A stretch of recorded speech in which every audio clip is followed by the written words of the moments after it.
Greetings, Mindcrafters, and welcome to another exciting Minecraft episode.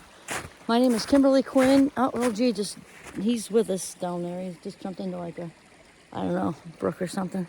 Anyway, we are your hosts and hostess with the most. There he is. Most and mostess. And today, what I really like to talk, he loves the scratchy of the hard snow. Yes, it's April and we're still in the snow, and I personally love it. It's like 45 degrees today, though. It's beautiful. Anyway, where's I going with that? Okay, so what we want to talk about today, what I'd like to talk about today is shifting into allowing mode. You know, we've talked a little bit about it, but really what we're talking about is drop the oars. I could almost use that as like a nice metaphor, except it's not exactly kayakable, really, unless you're like a little, animal or something. Beavers love it. But anyway, dropping the oars, because this has to do with the resistance that we create, especially when we get fearful. When we get fearful, hold on a second, I think I'm going to sneeze. Nope, false alarm. Okay. When we get fearful, we allow the fear-based thoughts to roll through. That's when we kind of dig our claws in and we just build up resistance because it's typically around something we don't know, right? We don't know.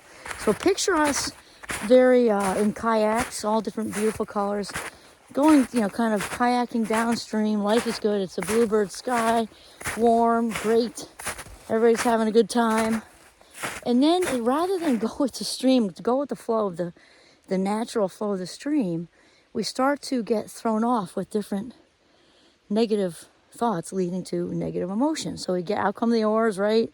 And we steer it this way, steer it that way, try to navigate around the fear, navigate around the shame, navigate around the guilt, all that kind of stuff. And really, we're creating so much resistance. Like, I think my life should go this direction, I think mine should go that direction.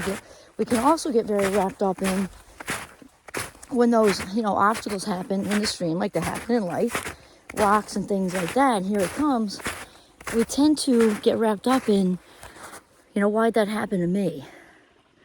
How come it always happens to me, right? And so that type thinking is also not where you want to reside, because we can get stuck in that sort of mentality of life happens to us instead of life happening for us, which is what it does. I mean, there's all the abundance in the universe, literally, for all of us. And the other thing we need to do when we're kind of kayaking down that smooth stream, in addition to just going with the flow and putting the oars away, is to get rid of the sort of shake the guilt, because sometimes people feel like undeserving. When we've talked about that, you got to know your own value for abundance to happen. You just do. You got to know, you got to know that you deserve good things to land in your lap.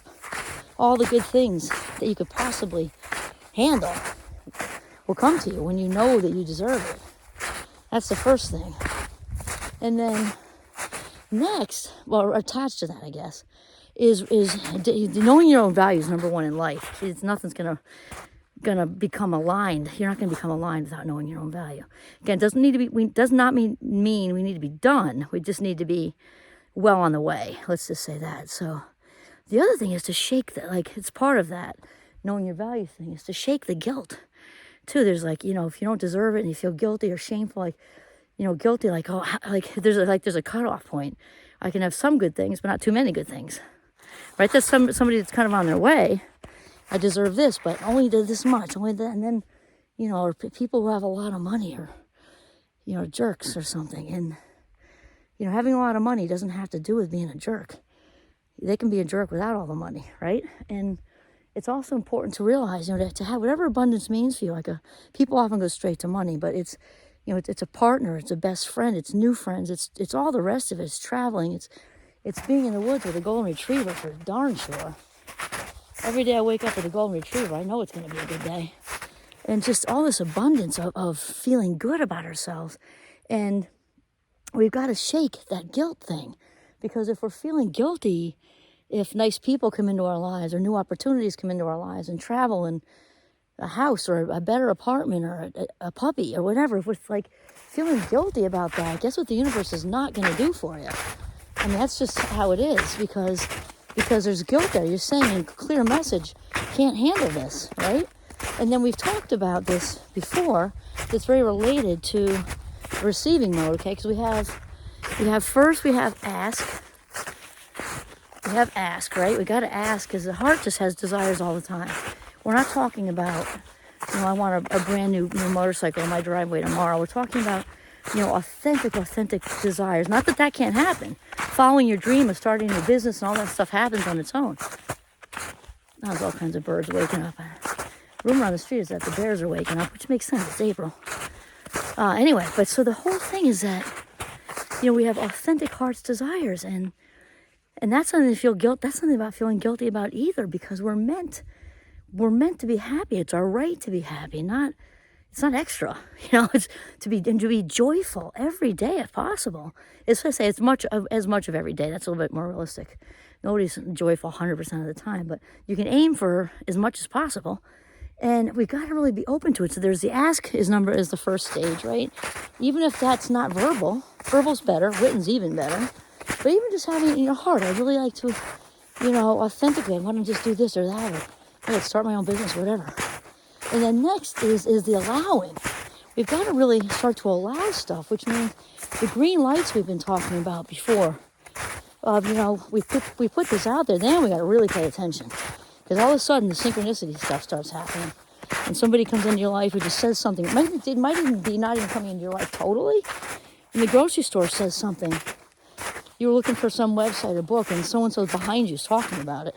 That happens to me constantly. So you got to be looking for the green lights. Or also, they can think of them as breadcrumbs. And it's super, the reason I'm breathing heavy is I'm way back there. Giovanni and I have been hiking in the heavy snow. April snow now for a while. We're on our way down, actually. So anyway, okay, ask, where's I going with that? It's so beautiful, I'm getting distracted. Ask and then allow and watch for the green lights or also breadcrumbs. And it's very important to celebrate those breadcrumbs. You meet the rando in the grocery store who's, that book you were thinking of but trying to think of, and then they say it, thank you. Say thank you to whoever that is for you, like God, universe, source, because that's how more breadcrumbs, and the more we tune into the breadcrumbs, the more we get really good at the third one, which is receiving mode. Because a lot of people, when they're trying to manifest their desires, they're focusing on the end result, and that's not the way to go. It doesn't usually happen that way. Not that it can't, but probably won't. It's all about the breadcrumbs, and it's all about the green lights and enjoying the ride. I think it's Abraham Hicks who talks about it. You don't want to focus on the end. You want to focus on the whole experience. It's kind of like when you plan a vacation to someplace, wherever. Okay, I'm just going to say, I'm out in the snow right now, so let's just say the Bahamas or Europe or I don't know. You plan the vacation, all the excitement about talking about it. Maybe it's your partner or kids or a friend or whatever. Talking about where you're going to go. Maybe you spin the globe around and just stick a pin in it. Or it's just a weekend away and it's a small kind of something, whatever. But that whole, a lot of it is that anticipation, the talking about it, the planning it, and then you go and it's the whole experience of it. And I love to eat. I'm a total foodie. And also all the doing stuff, maybe into the ocean, who knows? And maybe it's historical like my husband and reads every single plaque wherever we go, but he loves it. That is all part of the experience. You wouldn't just say, you're not focused on the end. Like, okay, so I'm going to just hit send on this. It's the Bahamas. I'm thinking, no, I'm not going to hit send yet. I'm thinking about the Bahamas. If it's not about the experience, you don't need the vacation, right? And then it's over. So you didn't even go. So I guess you saved yourself a lot of money. But you wouldn't just check a box for vacation, talk about the Bahamas, and then not go. That's no vacation. Like the whole, it's and then like the getting home part. It's all in the middle. And the same thing is, just in life in general with our all the little breadcrumbs and all the meeting the people and having the talks and then maybe getting invited for that interview that you thought, wow, this was like, I was really aiming for the stars when I applied for this job, and now I just got a second interview. Like, be so grateful for that callback or whatever it is, rather than focusing on the getting the job part or the going to Italy part or the process. When we are grateful all the way along for the breadcrumbs or the green lights, this is what it's all about. I mean, it sounds cliche to say it's all about the journey, but it really is. The actual manifestation part lasts like this long.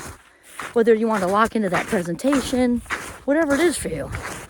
that cookie is this much of it. Not the whole rest is huge. So the whole idea of this episode is here's the steps: ask, allow, receive, repeat.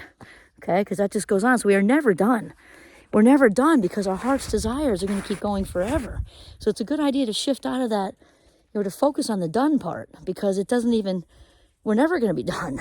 So as long as you kind of realize this is a constant momentum of just growth and excitement and joy and being fulfilled, which is way different level than happiness, being fulfilled, and just realize that it's never going to be done, then it kind of takes pressure off too, just okay. Enjoy the breadcrumbs, the green lights, and then when the manifestations do come along, which they will, then you just sort of, just like the sauce on the sundae. All right, that's it. We want to shift into allowing mode. Drop the oars. This is Kimberly Quinn signing off from the beautiful Notch in northern Vermont. Have a mindful day.